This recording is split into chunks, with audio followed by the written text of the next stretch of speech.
Bonjour à tous! Les océans fascinent par leurs mystères, leurs créatures étranges, mais surtout, comment parler des légendes qui entourent nos océans sans parler des effrayants vaisseaux fantômes? Lorsqu'on se penche sur la mythologie, on peut rapidement se rendre compte de la dimension un petit peu mystique des bateaux. Après tout, dans la mythologie égyptienne, n'est-ce pas une barque qui permet le passage dans le royaume des morts? Et dans la mythologie grecque, l'accès aux enfers se fait notamment par un fleuve, le Styx. L'association entre la mort et les bateaux est déjà omniprésente dans l'imaginaire collectif, et vous allez voir que les histoires dont je vais vous parler ne démentent en rien ces croyances.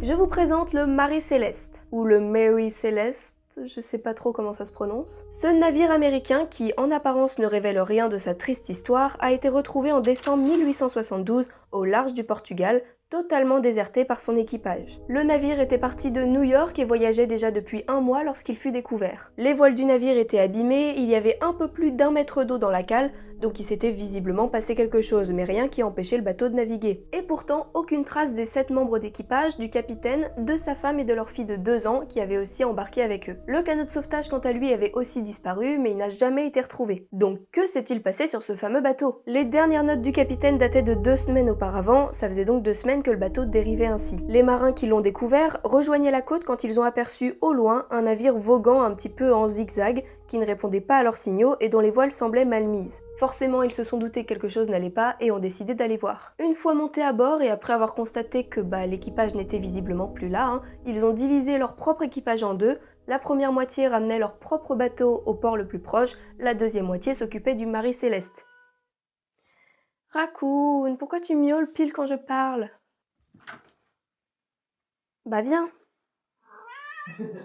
Une enquête a donc été menée et vous allez voir que ça complique encore plus l'affaire. La cargaison et les objets de valeur étaient toujours à bord, donc la piste des pirates était écartée. Le bateau était abîmé, donc avait-il été pris dans une tempête? Et si oui, pourquoi l'avoir abandonné alors qu'il était encore en assez bon état pour naviguer? Est-ce que c'était plutôt un acte criminel, une mutinerie? C'est en tout cas l'explication qui a le plus convaincu la justice, faute d'autres pistes évidemment. L'équipage aurait donc tué le capitaine et sa famille, les aurait jetés à l'eau avant de partir sur le canot de sauvetage? Mais dans ce cas-là, pourquoi les membres d'équipage seraient partis sans leurs objets de valeur par exemple, voire même sans une partie de la cargaison d'alcool qu'ils auraient pu revendre. Le mystère n'a finalement jamais vraiment été résolu. Le bateau a été vendu, renommé et il a vogué encore plusieurs années sous un autre nom. Quoi qu'il en soit, son histoire est devenue une véritable légende. Comme vous le savez, le temps embellit les faits et les rend d'autant plus mystérieux que les témoignages changent un petit peu au fil des années. La légende d'aujourd'hui raconte donc que le Mary Céleste a été retrouvé totalement intact, le repas était carrément prêt sur la table, mais que l'équipage s'est tout simplement volatilisé. Et non, je vous arrête tout de suite, la légende dont je vais parler maintenant, celle du Hollandais volant, n'est pas tout à fait la même que celle de Pirates des Caraïbes. Non, ce n'est pas un bateau qui vogue autant sur l'eau que dans les profondeurs, comme on peut le voir dans les films. Et non, le capitaine du Hollandais volant n'invoque pas le Kraken pour détruire les bateaux qu'il croise. Mais c'est vrai que ça aurait été vachement cool comme légende. Quoi qu'il en soit, le navire de la saga possède quand même quelques points communs avec la véritable légende du Hollandais volant, qui, soit dit en passant, a été popularisé par la saga, mais dont les premiers témoignages existent depuis le XVIIIe siècle. Selon la légende, le Hollandais volant est condamné à voguer indéfiniment sur nos mers et océans, et l'apercevoir serait signe de mauvais présage. Mais alors, quelle est l'origine de cette légende? Globalement, il en existe plusieurs, donc on va essayer de dépatouiller un peu tout ça. Laissez-moi donc vous raconter l'histoire de ce capitaine particulièrement odieux, qui forçait son équipage à voguer malgré les conditions météo abominables. Cet équipage bravait les vents et marées, filant plus vite que le vent pour arriver à destination. Mais on ne défie pas la mort si facilement. Alors que le navire passait le cap de Bonne-Espérance dans des conditions de tempête atroces, le diable les a maudits et condamnés à voguer sur les eaux indéfiniment. Bon, selon certaines versions, le capitaine aurait carrément défié le diable, prétextant pouvoir naviguer peu importe les conditions météo. Quoi qu'il en soit, la fin est toujours la même, ils finissent tous par être maudits. La légende a pris de l'ampleur et aujourd'hui, on ne compte plus les témoignages de marins ayant aperçu un navire filant sur les flots. Filant si vite qu'on pourrait croire qu'il vole au-dessus de l'eau.